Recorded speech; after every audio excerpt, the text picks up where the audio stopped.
तो राधे राधे बच्चों। आज जो हम डिस्कस कर रहे हैं वो अगेन इम्पोर्टेंट क्वेश्चंस में जेई 24 जनवरी से जो शुरू हो रहा है ये वाला सेशन, उसके लिए मैं बहुत इंपॉर्टेंट सवाल डिस्कस कर रहा हूँ। इनमें से 100% काफ़ी सारे सवाल आपको एज इट इज़ मिलेंगे। तो आज जो मैंने जो सेलेक्ट किए हुए हैं वो ऑर्गेनिक केमिस्ट्री वाले सवाल सेलेक्ट किए हुए हैं। कल मैं इंटीजर टाइप के कुछ फिजिकल केमिस्ट्री के डिस्कस करूँगा। तो ये देखो, पहला सवाल है हमारे पास में यहाँ, एक सेकेंड। ये पहला सवाल है हमारे पास कि ये on hydrolysis of aluminium carbide produces. Carbide का जो फॉर्मूला है वो क्या है, ये देख लो कि Al4C3। इसका हाइड्रोलिसिस होगा तो यहाँ पर 12H2O लगेंगे and this will form AlOH whole thrice, और कितना बनाएगा 4। और इसके साथ देखो यहाँ पे एल्यूमिनियम की +3 वैलेंसी है, और टोटल जो पॉजिटिव चार्ज है हमारे पास में वो कितना है 4 है। 3 4 जा 12, 3 4 जा बता 12 पॉजिटिव चार्ज है, और 3 कार्बन है। हर कार्बन पे टोटल नेगेटिव चार्ज कितना आ रहा है 4 माइनस आ रहा है। तो इसका मतलब कि हर कार्बन क्या बनाएगा CH4। तो ऐसे केसेस में आपको क्या करना है कि कार्बन एटम देख लो, अगर कार्बन एटम पर कितना नेगेटिव चार्ज आ रहा है। अगर कार्बन एटम पर 2 नेगेटिव चार्ज आ रहा है तब तो क्या बना देगा वो इथाइलिन। अगर एक ही नेगेटिव चार्ज आ रहा है, जैसे कैल्शियम कार्बाइड है, जैसे मान लो कि हमने एक कैल्शियम कार्बाइड ले लिया, तो CaC2 अगर ले लेते हैं प्लस इसका हाइड्रोलिसिस हुआ तो ये क्या बनाएगा CaOH होल ट्वाइस प्लस। अब देखो पर कार्बन मतलब कैल्शियम पे कितना नेगेटिव चार्ज है, पॉजिटिव चार्ज है +2 है।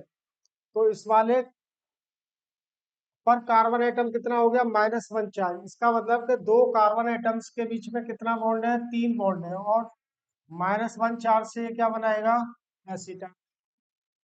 अगर पर कार्बन एटम 2 नेगेटिव चार्ज आता है तब वो इथाइलिन बना देगा। तो इस तरह से देखना पड़ेगा। जैसे मान लो कि कई सारे केसेस में क्या है कि एसिटाइलिन लिबरेट होता है, यानी कि 3 कार्बन पर 4 नेगेटिव चार्ज है। इस तरह से देख लेंगे तो आंसर क्या हो जाएगा यहाँ पर। आंसर क्या हो गया आपका, ये देख लो क्या मिलेगा CH4। Simple question. इसके बाद देखते हैं हम नेक्स्ट अगले वाला सवाल। अब देखो ये क्या कह रहे हैं NaNH2 लिक्विड NH3। तो ये रिएक्शन कौन सा है, साइन सब्स्टिट्यूशन। साइन सब्स्टिट्यूशन में क्या होगा कि NaNH2 यहाँ से ये क्या करेगा कि हाइड्रोजन को बाहर, तो यहाँ से जब हाइड्रोजन बाहर हो जाएगा तो क्या मिल जाएगा हमको, और Cl भी बाहर हो जाएगा। तो ये बेंजाइन इंटरमीडिएट बना देगा, ये वाला बेंजाइन इंटरमीडिएट बना, और ये क्या है CN। तो देख लो कि 1 2 3 कार्बन बाहर, और ये वाला यहाँ से हाईली रिएक्टिव है, ये एसिडिक हाइड्रोजन है, तो ये क्या करेगा यहाँ से एसिडिक हाइड्रोजन को बाहर कर दे। इस वाले कार्बन पे क्या आ जाएगा पॉजिटिव चार्ज, और इस वाले कार्बन पे क्या आएगा नेगेटिव चार्ज। इंट्रामोलिकुलर 2 रिएक्शन हो रही है, मतलब न्यूक्लियोफाइल भी इसके पास में है, NaNH2 से नहीं आ रहा है, तब क्या बना देगा ये। आप ये देख लो कि ये वाला जो रिंग है वो 5 कार्बन का हो जाएगा, वो 5 कार्बन रिंग हो गया। इस तरह से कि 1 2 3, तो ये हो गए 2 रिंग वाले, ठीक है ना। और CN कौन से कार्बन पे अटैच है, जिसने इस वाले बेंजीन रिंग पे अटैक किया, तो चाहे तो उसको यहाँ लगा दें या यहाँ पर लगा देते हैं, ये CN। तो आंसर क्या आ जाएगा आपका, ये C हो गया। देखने में ये लग रहा है कि पता नहीं क्या होगा क्या नहीं होगा। तो NaNH2 लिक्विड NH3 क्या बनाता है, जो हमने मतलब जो एनिलीन की जो रिएक्शन पढ़ी हमने क्लोरोबेंजीन से, सेम टाइप की रिएक्शन है यार। जो डाउज प्रोसेस है क्लोरोबेंजीन से, जब फिनॉल बनता है डाउज प्रोसेस में अंडर हाई प्रेशर, वहां पर NaOH लेते हैं, लेकिन मैकेनिज्म दोनों का सेम है। फर्स्ट क्या है एलिमिनेशन आफ्टर एडिशन, तो इसको क्या कहते हैं हम, साइन सब्स्टिट्यूशन। रिएक्शन को क्या बोलेंगे, sign substitution. Is that clear to everybody? ये देख लो। इसके बाद देखते हैं हम नेक्स्ट क्वेश्चन, अगला सवाल देखेंगे। नेक्स्ट वन, तो देखो क्या कह रहा था, compound that contains the most acidic hydrogen. Most acidic hydrogen पे मतलब ये सवाल इस तरह का बहुत पूछा जाता है। एसिडिक नेचर पे एक सवाल आपका रहेगा ही रहेगा। तो एसिडिक नेचर के लिए सिंपली मैं बता दूं कि ऑर्गेनिक कंपाउंड में सबसे लीस्ट एसिडिक होते हैं एल्कीन्स, इनसे ज्यादा एसिडिक होते हैं एल्कीन्स। और देखो एल्कीन से जो ज्यादा एसिडिक होता है वो कौन होता है, अमोनिया। अमोनिया से ज्यादा एसिडिक है टर्मिनल एल्काइंस। टर्मिनल एल्काइन से ज्यादा एसिडिक कौन होता है, अल्कोहल्स। अल्कोहल्स। उसके बाद में हमारे पास में वाटर। इसके बाद सिर्फ मिथाइल अल्कोहल मोर एसिडिक है वाटर से, बाकी के सारे अल्कोहल कैसे, वीक एसिड है। After this we are having phenols. Phenols के बाद में है हाइड्रोजन साइनाइड। हाइड्रोजन साइनाइड के बाद में यानी sorry H2CO3 carbonic acid. Carbonic acid के बाद में क्या आ जाती है हमारे पास में, ऑल कार्बोक्सिलिक एसिड। तो कई बार वो ये सवाल पूछ लेता है कि विच of the following compound will liberate carbon dioxide on reaction with sodium bicarbonate. तो सोडियम बाइकार्बोनेट के साथ में वो वाला कंपाउंड कार्बन डाइऑक्साइड लिबरेट करेगा जो ज्यादा एसिडिक होगा कार्बोनिक एसिड से, यानी राइट साइड वाले, चाहे वो मिनरल एसिड हो जाएंगे, RCOH हो जाएगा।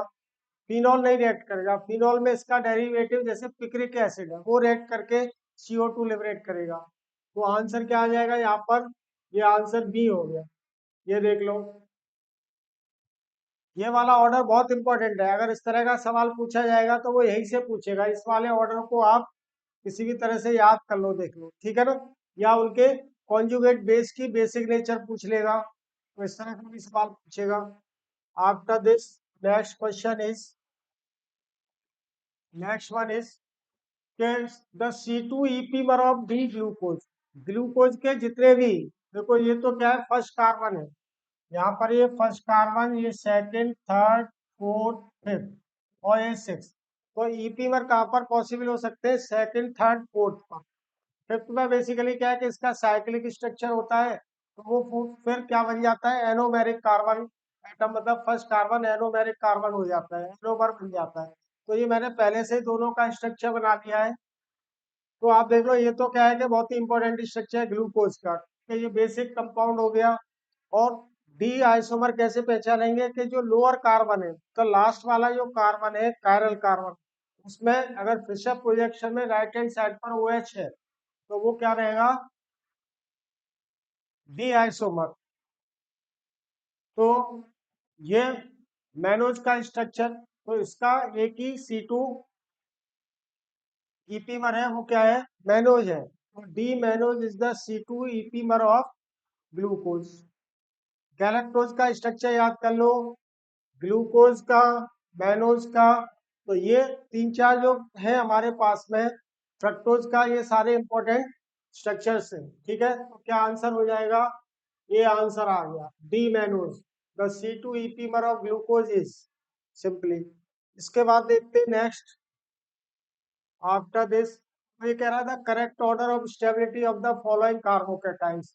ये कैसा है, 3 डिग्री बेंजाइलिक। 3 डिग्री बेंजाइलिक, ये कैसा है, 3 degree bridge head. Bridge head पे तो ऐसे ही कार्बोकेटाइन नहीं बनता है। और ये नॉर्मल 3 डिग्री हो गया, और ये एलाइलिक। तो ऑर्डर क्या होता है, 3 degree benzylic is always more stable than carbocation, R positive लिख दिया। 3 degree benzylic carbocation is more stable than ordinary 3 degree carbocation which is more stable than, ये वाला क्या है, allylic. Allylic carbocation which is more stable than allylic R positive लिख दूं, और ये ब्रिज हेड वाला क्या हो जाएगा, लीस्ट स्टेबल। तो 1 सबसे ज्यादा हुआ, फिर 3 हुआ, फिर 4 हुआ, और लास्ट में 2।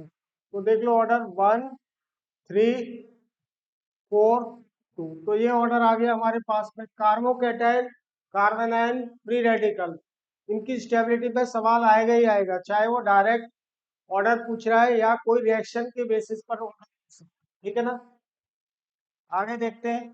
तो ये सवाल क्लियर हो गया सबको। Next question is, among the dimethyl cyclohexane which one can be obtained in pure enantiomeric form? Which can be obtained in enantiomer, pure मतलब कि उसका जो प्योर एनेंशियोमर मिलता है। तो देख लो कि ऑलवेज इसमें 1,2 आइसोमर ही एक ऐसा है, 1,2 डाइमिथाइल में भी ट्रांस आइसोमर, 1,2 डाइमिथाइल में क्या है कि ये ट्रांस आइसोमर हो गया, एमी एमी, ये दोनों क्या है, इसका कॉन्फ़िगरेशन ई है। तो इसमें फ्लिपिंग नहीं हो सकती है, ई आइसोमर में फ्लिपिंग पॉसिबल नहीं होगी। तो एक इसका जो मिरर इमेज होगा, वो दोनों एक दूसरे के एनेंशियोमर हो जाएंगे। मतलब इसका जो कॉन्फ़िगरेशन है या कन्फॉर्मर की बात करें, तो ये ए नहीं हो सकता है। ये वाला क्या है कि ये ए नहीं हो सकता, क्योंकि ए वाला क्या है, बहुत ही लीस्ट स्टेबल स्ट्रक्चर है। ए वाले में क्या होगा कि बहुत लीस्ट स्टेबल है। यहाँ पर ऐसे देख लेते हैं हम कि ये वाला ए हो गया मान लो एम ई, और एक ये एम ई हो गया 1,2। तो ये हाईली लेस स्टेबल है। तो मोस्ट स्टेबल कहाँ पर होते हैं, जब भी सब्स्टिट्यूएंट लगे हो वो ई पोजीशन पर। तो now this they can be separated. ठीक है, तो आंसर क्या आ जाएगा इसका, ये आंसर आ गया आफ्टर दिस। देखो बहुत ही कंसेप्चुअल सवाल है ये, बहुत इंपॉर्टेंट सवाल, बेसिक सवाल है। आपको 50 से 60% मिनिमम सवाल मिलते ही इस तरह के। आगे देखते हैं कि the product form in the following reaction. अब देखो क्लोरोफॉर्म की रिएक्शन आपने देखी होगी, इस पे आईआईटी ने पहले भी सवाल पूछा है। तो क्लोरोफॉर्म और ईटी ओ एन ए, ये हमारे पास में ET O N A minus plus HCCl3 क्या बनाएगा, ये C-CCl3, और ये ETOH यहाँ से बाहर हो गया। अब ये किस में कन्वर्ट हो जाता है, डाइक्लोरोकार्बिन में, प्लस Cl माइनस। अब डाइक्लोरोकार्बिन की रिएक्शन होगी कहाँ पर, इस वाले पर एडिशन हो जाएगा डाइक्लोरोकार्बिन का। किस तरह से कि ये पायरिडीनियम, पायरोलिडीनियम आयन, पायरोल का आयन है, एनायन। अब यहाँ पर नेगेटिव चार्ज प्लस CCl2, तो ये क्या बना रहा है, ये N, और सिंपली कार्बिन जो है वो डबल बॉन्ड और सिंगल बॉन्ड पर, यानी कहीं पर भी जाकर के वो इंसर्ट हो जाते हैं, पाई बॉन्ड में भी और सिग्मा बॉन्ड में, क्योंकि हाईली रिएक्टिव होते हैं। अब यहाँ पर क्या है, ये नेगेटिव चार्ज, ये पाई बॉन्ड है। अब देखो ये क्या करेगा, इसको इलेक्ट्रॉन देगा, ये इसको इलेक्ट्रॉन देगा, ये वाला बॉन्ड क्लीव हो जाएगा। और जब ये इसको इलेक्ट्रॉन देगा तो फर्दर क्या होगा इसमें, यहाँ पर देख लो कि ये यहाँ पर इलेक्ट्रॉन आएंगे तो रिंग एक्सपेंड कर जाएगा, कई साइक्लोन से ये मोनोसाइक्लिक बन जाएगा। और जैसे ही ये इसको इलेक्ट्रॉन देगा तो एक Cl यहाँ से बाहर हो जाएगा। अब रिंग कितने कार्बन की, मतलब कितने एटम्स की हो गई, 6 एटम्स की हो गई। Now the ring becomes 6 atom, इसके और इसके बीच में डबल बॉन्ड, इसलिए यहाँ पर नेगेटिव चार्ज था तो यहाँ भी डबल बॉन्ड आ गया। और Cl कहाँ पर रहेगा, इस वाले with respect to nitrogen third atom पर रहेगा। देख लो आप कि ये वाला तो यहाँ पे कार्बन था, इसने यहाँ इलेक्ट्रॉन दे दिया, तो अब कौन सा हो जाएगा, 1 2 3, ये वाला कार्बन क्या हो गया, थर्ड कार्बन हो गया। तो आंसर क्या आ जाएगा आपका, 3 में कौन सा है, ये वाला C आंसर हो गया। Now the answer is C। ये क्लियर, सिंपली रिएक्शन, कार्बिन का रिएक्शन है, पहले जो आईआईटी ने इससे रिलेटेड क्वेश्चन पूछा है इसी रिंग एक्सपेंशन पे, वहां पर उसने क्या लिया था, 1,3 साइक्लोपेंटाडाइन की रिएक्शन करा दी थी। उस कंडीशन में क्या बनना था, वहां पर जो प्रोडक्ट बनना था वो क्लोरोबेंजीन मिल रहा था। ठीक है ना। अब आगे देखो नेक्स्ट क्वेश्चन। आज मैंने सारे सवाल ऑर्गेनिक वाले ही लिए और बहुत सिंपल, मतलब कुछ सवाल सिंपल नहीं है, देखने में सारे ऑप्शन आपको ऑलमोस्ट एक जैसे लगते हैं, कंफ्यूजन क्रिएट करेंगे, लेकिन है क्या बेसिक कंसेप्ट का। अब TiCl3 जिंक क्या करता है, इसमें डाइमराइजेशन कर देता है। ये वाली रिएक्शन कैसे होगी कि ये देख लो, cyclo double bond plus TiCl3 plus ये इसको बना देता है एल्कीन, डबल बॉन्ड ये एल्कीन बन गया। इन प्रेजेंस ऑफ TiCl3 और जिंक, जिंक क्या करता है, इलेक्ट्रॉन डोनेट करने का काम करता है, और TiCl3 itself is converted to TiO2, ये TiO2 में कन्वर्ट हो गया। अब कोल्ड KMnO4 के साथ जो रिएक्शन होगी, अगला पेज ले लेते हैं एक और, कि हमारे पास क्या कंपाउंड है, ये एल्कीन है, डबल बॉन्ड, इसकी कोल्ड KMnO4 के साथ रिएक्शन करा रहा है नेक्स्ट स्टेप में, तो क्या मिल रहा है हमको, ये डाइऑल बन जाएगा।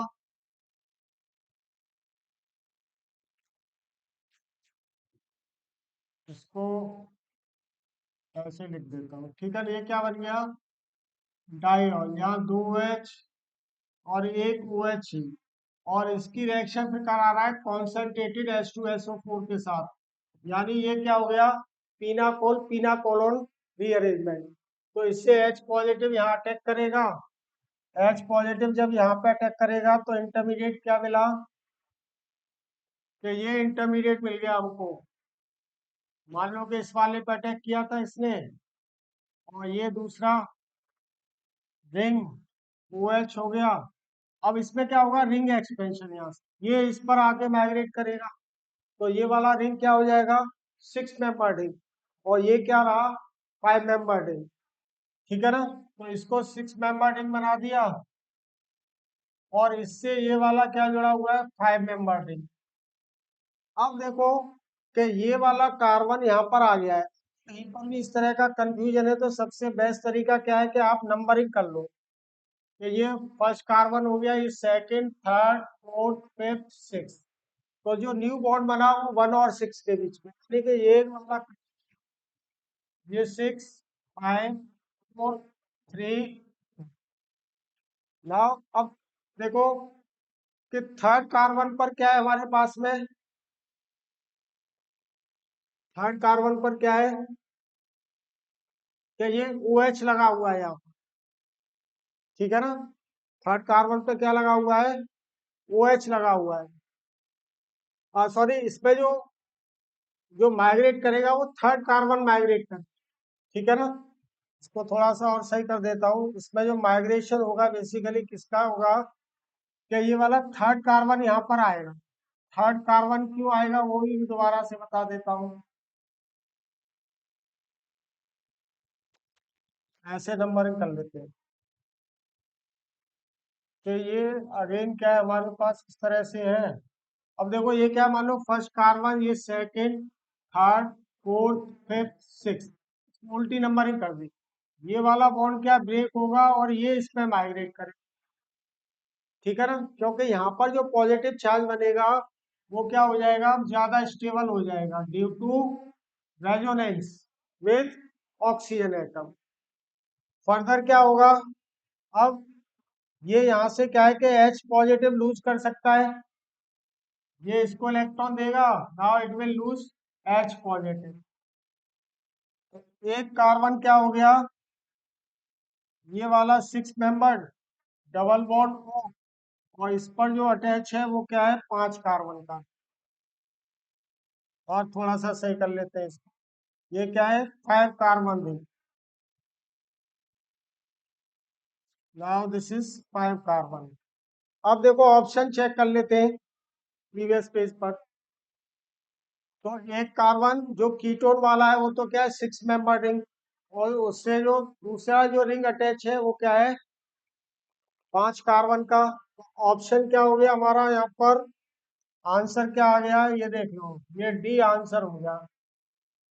ठीक है ना, ऑलमोस्ट जो ऑप्शंस है वो सारे एक जैसे ही दिख रहे हैं ऑलमोस्ट। Is that clear? तो सिंपली आप स्टेप वाइज मूव कीजिए, ऑर्गेनिक के जितने भी क्वेश्चन है इस तरह के, उसमें ऑलवेज क्या कीजिए स्टेप वाइज। वैसे तो ये सारे हम लोग तो क्लास में कराते ही हैं सारे के सारे। आगे देखते हैं नेक्स्ट पेज पर। अगला पेज है हमारे पास में क्या, ये डील सेल्डर रिएक्शन है। तो डील सेल्डर में क्या हो जाएगा, या डाई सेल्डर कह लो, ठीक है ना, कि इसके और इसके बीच में क्या होगा बॉन्ड बनेगा। यानी कि मैं इसको यहाँ लिख देता हूँ, इसके ये क्या है 1,4 डाई इन हो गया, इसकी रिएक्शन हो रही है यहाँ पर CO2Me के साथ। ये क्या है डाई मिथाइल मैलिएट। तो एक ये यहाँ पर आया, ये यहाँ पर आया, तो 6 मेंबर रिंग मिल जाएगा हमें। और ये वाला क्या है बाईसाइक्लो बन जाएगा, इस तरह से ये बाईसाइक्लो क्या, ये बाईसाइक्लो। अब देखो कि ये जो दोनों CO2Me ग्रुप है, तो ये जो कार्बन ऊपर जा रहा है उसके एंटी साइड पर रहना चाहिए तभी स्टेबल स्ट्रक्चर होगा। और दोनों क्या रहेंगे, क्योंकि ये वाला सिस आइसोमर है, ये मैलिक एसिड का एस्टर है, मैलिक एसिड। इसका जो ज्योमेट्रिकल आइसोमर है ट्रांस वाला वो फ्लूमेरिक एसिड होता है। तो ये दोनों क्या रहने चाहिए ऑलवेज नीचे की साइड पे रहने चाहिए। तो ये क्या बनाएगा CO2Me, और ये भी क्या है CO2Me, और ये यहाँ पर क्या है ये हाइड्रोजन। तो इसमें रिपल्शन मिनिमाइज हो गया, अगर ये ऊपर रहते तो इसके साथ इसका रिपल्सिव इंटरेक्शन रहता है, जिसके कारण क्या होता है इसकी स्टेबिलिटी कम होती है। और ये वाला जो पाई बॉन्ड है, एक पाई बॉन्ड यहाँ पर ये यहाँ बीच में शिफ्ट हो गया क्योंकि ये 1,4 एडिशन है। तो आंसर क्या हो गया इसका, सी आंसर आ गया। आंसर क्या हो गया इसका, सी आ गया सिंपली। तो इस तरह का देखो, देखने में सारे के सारे स्ट्रक्चर क्या है कि ऑलमोस्ट सेम लग रहे हैं, कंफ्यूजन क्रिएट करने वाले हैं। लेकिन हमें कंफ्यूज नहीं होना है, अगर हमारी पूरी तरह से अच्छी तरह से प्रैक्टिस है, सब हर जगह पर बेसिक कंसेप्ट ही इन्वॉल्व है। आगे देखते हैं नेक्स्ट थिंग, अगला सवाल। देखो ये क्या है, ये भी 1,4 एडिशन टाइप का है। इसमें क्या होगा कि ये NH2 कहाँ पे अटैक करेगा। देखो अगर हम इसका रेजोनेंस स्ट्रक्चर लिखते हैं तो यहाँ पर नेगेटिव चार्ज, यहाँ पे पॉजिटिव चार्ज, ये यहाँ पे अटैक करेगा। तो ये एक्सिस में लिया है तो दोनों हाइड्रोजन यहाँ से बाहर हो जाएंगे। तो इंटरमीडिएट क्या बन गया, जो वाई होगा बेसिकली वाई क्या बन जाएगा कि दोनों हाइड्रोजन को बाहर कर दिया, यहाँ पर ये नाइट्रोजन, और इस पर ये CH2 ये क्या है CH2 COOET। now this is CH2 and COOET। अब देखो ये तो वाई हो गया, जेड क्या होगा, जेड के लिए ये जो रिएक्शन है ETONA एंड NaOH, ये कौन सा रिएक्शन है intramolecular Claisen condensation. Intramolecular intramolecular Claisen condensation. ठीक है, ऐसे शॉर्ट में लिख देता हूँ। तो इस वाले केस में क्या होगा कि यहाँ से हाइड्रोजन जाएगा, या तो यहाँ से जा सकता है या फिर यहाँ से जा सकता है। पर यहाँ से हाइड्रोजन जा रहा है मान लो तो कार्बन आयन बनेगा, ये इस पे अटैक, ये वाला OET बाहर हो जाएगा। तो अगेन क्या मिलेगा हमें कि ये 1 2 3 4 5 6 6 मेंबर रिंग बन जाएगा ये। तो इंटरमीडिएट क्या बना, ये बेंजीन रिंग, और इससे ये वाला नाइट्रोजन अटैच है, इस पर भी ये क्या आ गया 6 मेंबर रिंग। अब देख लो कि ये दो कार्बन ये C डबल बॉन्ड OET में कन्वर्ट हो गया, और ये क्या रहेगा CO2ET रहेगा। इसका हाइड्रोलिसिस कर रहे हैं, तो हाइड्रोलिसिस करेंगे तब क्या मिला हमें, ये COH में कन्वर्ट हो जाएगा, ये नाइट्रोजन 6 मेंबर रिंग, ये क्या है डबल बॉन्ड O, और ये COH, और इसको हीट कर रहे हैं तो ये क्या बीटा कीटो एसिड। देखो एक ही सवाल में कितनी रिएक्शन पूछ लिया, 1,4 टाइप का एडिशन पूछ लिया, मैलिस टाइप एडिशन। उसके बाद इसमें हम बीटा कीटो एसिड जो होते हैं वो थर्मली अनस्टेबल होते हैं, इसलिए ये क्या करेगा, यहाँ से CO2 बाहर आ जाएगा। तब जो प्रोडक्ट मिलेगा मैं यहाँ पे लिख देता हूँ कि ये बेंजीन रिंग से ये नाइट्रोजन अटैच, ये यहाँ पर 6 मेंबर रिंग, और ये CO2 के रूप में बाहर हो गया, तो यहाँ पर क्या रहा, ये सिंपली कीटोन रहा। ये क्लियर। अब देख लो कौन से वाला मैच कर रहा है, तो Y तो हमारा ये था, ये कंपाउंड Y था, और Z कौन सा हो जाएगा, तो देख लो Z में कौन सा मैच कर रहा है, Y तो ये हो गया, और Z में यही वाला मैच कर रहा है, तो आंसर क्या आ गया हमारा, B आ गया। Simple question. बस हमको रिएजेंट और सबस्ट्रेट के बीच में कौन से वाली रिएक्शन हो रही है ये देखना है, बाकी का कुछ भी नहीं।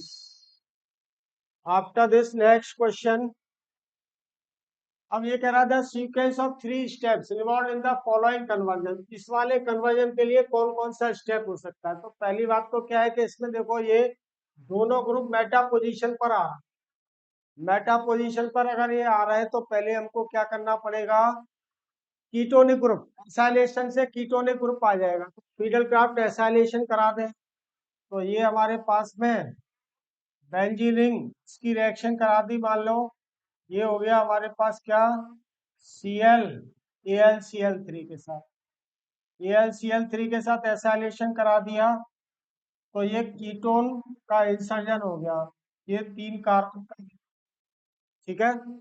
इसके बाद अब इसकी मैं फीडल क्राफ्ट करा दे एल्काइलेशन, फीडल क्राफ्ट एल्काइलेशन में मान लो कि हमने ले लिया ये Cl AlCl3, प्रोडक्ट क्या बन जाएगा, ये इसकी मेटा पोजीशन पे आ जाएगा, ये बेटा पर आ गया। अब इसका क्या करें, ZnHg या मोल कृष्णा रिडक्शन करा दें, तो प्रोडक्ट क्या बना, now we are having this, ठीक है।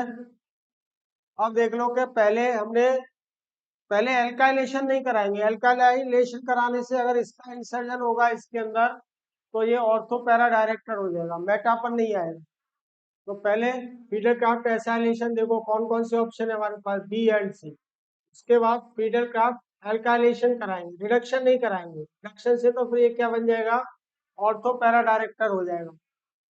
फिर एल्काइलेशन से मेटा पोजीशन पे, उसके बाद रिडक्शन, तो आंसर क्या आ गया आपका, बी आंसर आ गया सिंपली। अगले वाला सवाल देखते हैं नेक्स्ट। अब देखो on reaction with NaNO2 and HCl which of the amino acid, तो ये रिएक्शन का नाम क्या है, called semi pinacol, semi pinacol pinacolone reaction, pinacolone rearrangement. तो ये ऑलवेज कब होता है, इसमें दोनों पॉसिबिलिटी है, क्योंकि यहाँ पर जो बनेगा वो इस तरह का बना, ये तो NH2 तो क्या बनाता है, N पॉजिटिव बनाता है, और ये यहाँ पर OH है, तो ये यहाँ पर क्या है कि या तो हाइड्रोजन माइग्रेट करे क्योंकि N2 यहाँ से बाहर लीव करेगा, या तो ये वाला हाइड्रोजन यहाँ पे माइग्रेट करे, या फिर रिंग कॉन्ट्रैक्शन हो। तो रिंग कॉन्ट्रैक्शन जब भी पॉसिबल होगा जब ये वाला कार्बन, यानी कि ये वाला कार्बन इसके NH2 के एंटी साइड पर हो, तभी इसमें क्या है कि रिंग कॉन्ट्रैक्शन होगा। तो ये रिंग कॉन्ट्रैक्शन के बाद में क्या होगा, तो ये वाला कार्बन यहाँ आ गया, ये CHOH बन गया, तो इसको मैं 5 कार्बन का रिंग लिख दूँ इस तरह से, और ये क्या है CHOH नेगेटिव चार्ज, और ये क्या कर रहा है, इसके बाद ये H पॉजिटिव लूज करेगा, रिंग कॉन्ट्रैक्शन पे सेमी पिनाकोल, पिनाकोलोन में ऑलवेज क्या मिलेगा, एल्डिहाइड।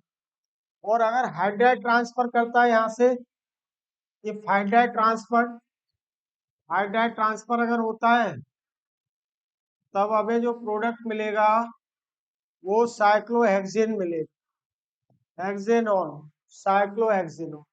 तो ये तभी होगा कि जब NH2 इस वाले कार्बन के एंटी साइड पर हो, यानी कि NH2 कहाँ पर होना चाहिए, इक्वेटोरियल पोजीशन पर। तो इसमें दो ऑप्शन पॉसिबल है हमारे पास, बी एंड सी। ठीक है ना, वो कह भी रहा है which of the following amino alcohol या alcohols will yield product P, तो ये दोनों से मिल जाएगा। ठीक है ना। आफ्टर दिस नेक्स्ट क्वेश्चन, अगला सवाल क्या है हमारे पास, देख, करेक्ट स्टेटमेंट अबाउट द कार्बीन्स। कार्बीन्स क्या होते हैं, कार्बन डाइवैलेंट, की दो वैलेंसी हाइड्रोजन या किसी दूसरे एटम से अटैच है, और यहाँ पर ये दो इलेक्ट्रॉन, ये दो तरह के होते हैं, सिंगलेट है, ट्रिपलेट। तो देख लो, ये ना तो एसिडिक होते हैं और ना ही बेसिक होते हैं, बेसिकली कहीं पर भी जाकर के ये इंसर्ट हो जाते हैं। कार्बिन इज एन न्यूट्रल स्पीसीज, नहीं है, गलत है ये स्टेटमेंट। ठीक है, कार्बिन, सॉरी, ये स्टेटमेंट करेक्ट है, कार्बिन इज एन न्यूट्रल स्पीसीज। ठीक है, ना तो ये एसिडिक है और ना ही बेसिक है। आगे, कार्बिन इज एन इंटरमीडिएट, लोग कार्डियस रीअरेंजमेंट में कार्बिन नहीं बनते, तो हॉफमैन ब्रोमेवाइड या हॉफमैन डिग्रेडेशन रिएक्शन में कार्बिन जनरेट होते हैं, ना ही कार्डियस रीअरेंजमेंट में, ना ही सिमेट रीअरेंजमेंट में। ठीक है ना। Carbene can insert into sigma and pi bond, ये सब जगह जाके इंसर्ट हो जाते हैं। अगर मान लो मेरे पास ये है और यहाँ इसकी कार्बिन के साथ रिएक्शन कराते हैं, तो ये क्या बना देगा, 1 2 3 4 5। और अगर हमारे पास ये पाई बॉन्ड वाला कंपाउंड है, मान लो पाई बॉन्ड है, तब ये क्या बन जाएगा, 3 मेंबर्ड। ठीक है, 3 मेंबर्ड रिंग बन जाएगा। तो पाई बॉन्ड पर भी इसका इंसर्जन होता है, और carbene is generated from amines on reaction with nitrous acid, nitrous acid की अमाइन के साथ रिएक्शन होती है तो कार्बिन का जनरेशन नहीं होता है। तो आंसर क्या हो जाएगा यहाँ पर, A and C is the correct answer. ठीक है। आफ्टर दिस, अगला सवाल देखो, the compound that shows positive iodoform test. देखो मैं आया, आपको कम से कम 12 पेपर में से 6 पेपर में, जो अभी 24 जनवरी से जो एग्जाम शुरू हो रहा है, जो सेशन है हमारा जेई मेंस वाला, इसमें 12 में से कम 6 पेपर में आपको हेलो फॉर्म से रिलेटेड सवाल मिलना चाहिए। चाहे तो इंटीजर टाइप का, जैसे ये इंटीजर, ये तो क्या है, ऑप्शन बेस्ड है, या इंटीजर टाइप का मिल सकता है, कंपाउंड दे देगा कि how many of the following, इस तरह का। तो the compound that shows positive, एक तो मैं पहले भी बताया हूं कि ये वाला CH3, आर की जगह पे क्या हो सकता है, हाइड्रोजन और एनी एल्काइल, और एनी एल्काइल ग्रुप हो सकता है यहाँ पर। या तो ये कॉन्फ़िगरेशन हो, या फिर इस तरह का कॉन्फ़िगरेशन हो, या फिर कोई भी यहाँ पर हेलोजन लगा हुआ हो, तब भी रिएक्शन होगी। ठीक है, तो क्या पॉसिबिलिटी है हमारे पास में, ये नहीं देगा, ये भी नहीं देगा, ये दोनों इसको फॉलो कर रहे हैं। ठीक है, तो आंसर क्या हो गया हमारा, A and B. After this next question क्या है, tetrapeptide that give the following product on treatment with Sanger's reagent. Sanger's reagent क्या है, बेसिकली जो हम SN AR रिएक्शन पढ़ते हैं ना, हेलो एरिस में 2,4 फ्लोरो, 2,4 डाइनाइट्रोफ्लोरोबेंजीन, इसको क्या कहते हैं हम, Sanger's reagent, this is called Sanger's reagent. अब देखो, किसी भी NH2R के साथ में, या किसी भी न्यूक्लियोफाइल अमोनिया भी ले सकते हैं, ये यहाँ से इसको रिप्लेस कर देगा। तो रिएक्शन क्या होती है, ये SNAR, तो यहाँ आ जाएगा NH, और ये NO2 रहेगा, ये भी क्या रहा, NO2 रहेगा। ठीक है ना।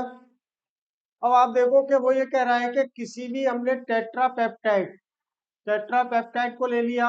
टेट्रापेप्टाइड क्या होते हैं, पॉलीमर्स, या टेट्रामर हो गया किसका, एमिनो एसिड का। तो उसमें दो टर्मिनल है, एक तो N टर्मिनल और एक C टर्मिनल। तो सेंगर्स रीजेंट के साथ में कौन रिएक्ट करेगा, एन टर्मिनल। अब बाद में यहाँ पे जो भी रहा होगा उसका हाइड्रोलिसिस के बाद हमको ये वाला मिल गया। तो इसका मतलब जो एमिनो एसिड का स्ट्रक्चर ये रहा होगा। तो ये वाला जो स्ट्रक्चर है एमिनो एसिड का, ये क्या है, CH3CH। ये किसका स्ट्रक्चर है, एलेनाइन का। तो एन टर्मिनल पे पहला एमिनो एसिड क्या रहा होगा, ALA रहा होगा। ठीक है ना। क्या कह रहा है, tetrapeptide that give the following product with Sager's reagent followed by hydrolysis। कौन कौन से टेट्रापेप्टाइड पॉसिबल हो सकते हैं, तो जिसमें भी सी टर्मिनल पर, सॉरी एन टर्मिनल पर एलेनाइन रहा होगा, इसमें है ए के अंदर है, ये डी के अंदर। बाकी के तो तीन कुछ भी हो सकते हैं, ये कंफ्यूजन क्रिएट करने के लिए है। ठीक है ना। बाकी के तो तीन क्या है कि कुछ भी हो सकते हैं। बहुत ही इंपॉर्टेंट क्वेश्चन है ये, आप देख, या ऐसे पूछ लेगा, मतलब इंटीजर टाइप में भी पूछ लेगा कि कौन कौन सा टेट्रापेप्टाइड इस तरह का सेगर्स रीजेंट के साथ में प्रोडक्ट दे सकता है। सेगर की जगह पे वो क्या दे देगा, नाम इसका दे देगा क्या, 2,4 डाइनाइट्रोफ्लोरोबेंजीन। इसके बाद देखते हैं अगला सवाल है हमारे पास क्या, the number of stereo iso, chiral centre कितने, दो है। तो सिंपल हो गया, कायरल सेंटर दो है। ठीक है ना। सिमेट्रिकल है, तो एक मीजो रहा होगा और दो क्या रहे होंगे, दो क्या रहे होंगे, एक डी आइसोमर और एक L isomer. Total total stereo isomers कितने हो जाएंगे इस वाले केस में, 3। ठीक है ना। The number of stereo isomers possible for the following compound, तो क्या हो जाएगा आंसर 3। इसके बाद देखते हैं अगला सवाल, नेक्स्ट क्वेश्चन। अब ये भी देखो मैंने क्या, number of hydrogen bond present in guanine cytosine base pair, जो डीएनए के अंदर होता है। डीएनए में जो कॉइलिंग टाइप का जो स्ट्रक्चर बनता है, हेलिकल स्ट्रक्चर जिसको कहते हैं हम, तो किसके कारण बनता है, due to the H bonding. तो जी और सी के बीच में दो हाइड्रोजन बनते हैं, ए और टी के बीच में, सॉरी जी और सी के बीच में तीन हाइड्रोजन बॉन्ड रहते हैं। ए और टी के बीच में एनसीईआरटी में दिया हुआ है स्ट्रक्चर, चेक कर लेना एक बार। ए और टी के बीच में कितने हाइड्रोजन बॉन्ड बनते हैं, दो। ए और टी के बीच में दो, जी और सी के बीच में तीन। तो जी एंड सी की जब बॉन्डिंग होती है तो वो किससे होती है, तीन एच बॉन्ड्स, तीन एच बॉन्ड। ए और टी की जो होती है वो दो एच बॉन्ड्स। ठीक है, सिंपल। ये दोनों का मैंने स्ट्रक्चर लिख दिया है, ग्वानिन एंड साइटोसिन का। ठीक है, आगे देखते हैं next, the number of compounds having S configuration among the following is. तो एस के लिए देखो, अगर हमारे पास में वेज एंड डैश फॉर्मूला है या फिशर प्रोजेक्शन फॉर्मूला है, तो आप फोर्थ प्रायोरिटी एटम को यहाँ पर देख लो क्या वो डैश लाइन पर है। ठीक है ना। तो डायरेक्ट रोटेशन देख लेंगे, पहले नंबरिंग असाइन कर दिया 1 2 3, और ये फोर्थ प्रायोरिटी का डैश लाइन पे है। फिशर प्रोजेक्शन फॉर्मूला में देख लेंगे कि ये फोर्थ प्रायोरिटी का एटम यहाँ पर नहीं है, तो चेंज कर लेंगे। OH1, ये 2 हो गया, ये 3 था, ये 4, 3 को यहाँ ले आए, 4 को, तो एक इंटरचेंज के बाद लेके आ रहा है। तो ये क्या हो रहा है, एंटी क्लॉकवाइज रोटेशन, यानी कि इसका कॉन्फ़िगरेशन इंटरचेंज करने के बाद में क्या आ रहा है, एस आ रहा है। तो ओरिजिनली ये क्या रहा होगा, आर रहा होगा। ये वाला तो एस है, ये वाला आर। इसी तरह से इसमें देख लें कि ये पूरे की फर्स्ट प्रायोरिटी है। ठीक है ना। और उसमें भी उसी तरह से रोटेशन देख लेंगे कि एक मिथाइल आ जाएगा, दूसरा ये वाला CH आ जाएगा, उसकी सेकंड प्रायोरिटी रहेगी, तो ये फर्स्ट प्रायोरिटी वाला रहेगा, ये सेकंड प्रायोरिटी वाला रहेगा, ये थर्ड प्रायोरिटी वाला। तो 1 2 3, तो इसमें भी क्या हो रहा है, ये एस आइसोमर आया, यहाँ भी CN की फर्स्ट प्रायोरिटी, CH2NH2 की। अब इसको इसके साथ इंटरचेंज कर देंगे, तो 1 2 3 का रोटेशन रोटेशन देख लेंगे, ये क्लॉकवाइज आ रहा है आफ्टर चेंज, ये भी क्या रहेगा, एस आइसोमर। इसी तरह से इसको यहाँ ले आए, और ये फर्स्ट प्रायोरिटी का एटम रहेगा, ये सेकंड और ये थर्ड रहेगा। द वेट लाइन पे क्या आ गया, ये थर्ड आ जाएगा। तो रोटेशन क्या आ जाएगा, ये 1 2 3, यानी एक इंटरचेंज के बाद 1 2 3 आ रहा है। ओरिजिनली ये क्या रहा होगा, S total S isomers, S configuration वाले कितने कंपाउंड हो गए हमारे पास में, टोटल 4 हो गए। आंसर 4 आ। Clear to everybody. आगे देखते हैं नेक्स्ट, अगला सवाल। ठीक है ना, सॉरी ये सारे सवाल हो गए। ठीक है, तो आज मैंने ये ऑर्गेनिक वाले क्वेश्चंस लिए थे, कल लेंगे हम फिजिकल वाले। इसमें ज्यादातर इंटीजर वाले सवाल है, क्योंकि न्यूमेरिकल बेस जो ज्यादातर सवाल पूछेगा वो फिजिकल से ही पूछेगा। अगली क्लास में फिजिकल वाले और फिर ऑर्गेनिक वाले इस तरह से ले लूंगा। नेक्स्ट कल की क्लास में हम थोड़ा और ज्यादा सवाल लेंगे। ठीक है ना, चलो ओके, बाय टू एवरीबॉडी, जय हिंद।